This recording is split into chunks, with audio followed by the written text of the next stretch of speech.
नमस्कार मित्रांनो, आजच्या भागात कथा एकदम रोमांचक वळणावर पोहोचलेली आहे।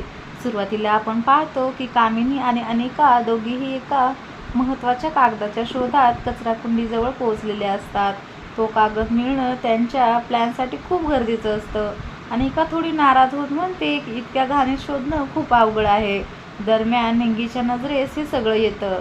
ती कमळीला बोलवते आणि दोघीही आश्चर्याने त्या दृश्याकडे पाहत राहतात।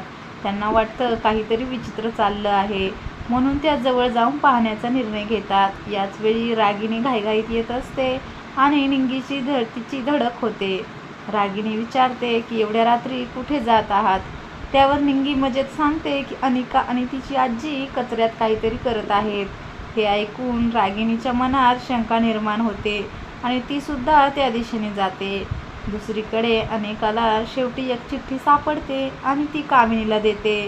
कामिनी लगेच ती लपवते, कारण तेव्हाच निंगी आणि कमळी तेथे येतात। अनिका पटकन एक गोष्ट बनवते की ती तिची हरवलेली सोन्याची चेन शोधत आहे।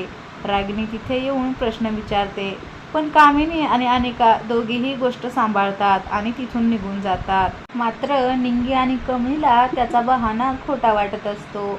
नंतर रागिनी त्यांच्या मागे जाऊन सगळं जाणून घेण्याचा प्रयत्न करते।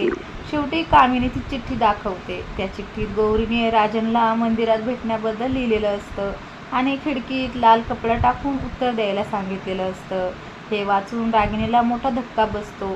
तिला आठवतं की गौरी खरोखरच घराजवळ आली होती। कामिनी लगेच प्लॅन बनवते की राजनच्या हातूनच लाल कपडा खिडकीत टाकायला लावायचा, जेणेकरून गौरी पुन्हा येईल। दरम्यान रात्री निंगीला खिडकीतून कोणीतरी दिसल्यासारखं वाटतं। ती घाबरते आणि कमळीला उठवते। दोघीही तपासायला जातात। अचानक कोणीतरी आत उडी मारतो। तो ऋषी असतो। ऋषी कमळीला भेटायला आलेला असतो। तो सांगतो की कमळीचा आवाज फोनवर खूप चिंताग्रस्त वाटत होता, म्हणून तो तिला भेटायला आला। तो तिच्यासाठी आईस्क्रीम घेऊन आलेला असतो। कमळी त्याला विचारते की एवढ्या रात्री खिडकीतून का आलात? पण ऋषी हलक्या फुलक्या शैलीत उत्तर देतो। तो कमळीला समजावतो की जास्त ताण घेऊ नकोस आणि अभ्यासावर लक्ष दे। निंगी येऊन त्याला सांगते की आता निघा, नाहीतर कोणी पाहिलं तर प्रॉब्लेम होईल। ऋषी दोघींनाही आईस्क्रीम देतो आणि पुन्हा खिडकीतून निघून जातो। कमळी मात्र त्याच्याकडे पाहतच राहते आणि ऋषी तिला पुढच्या दिवशी भेटण्याचं सांगतो। कामिनीचा प्लॅन यशस्वी होईल का? गौरी पुन्हा येणार का? आणि ऋषी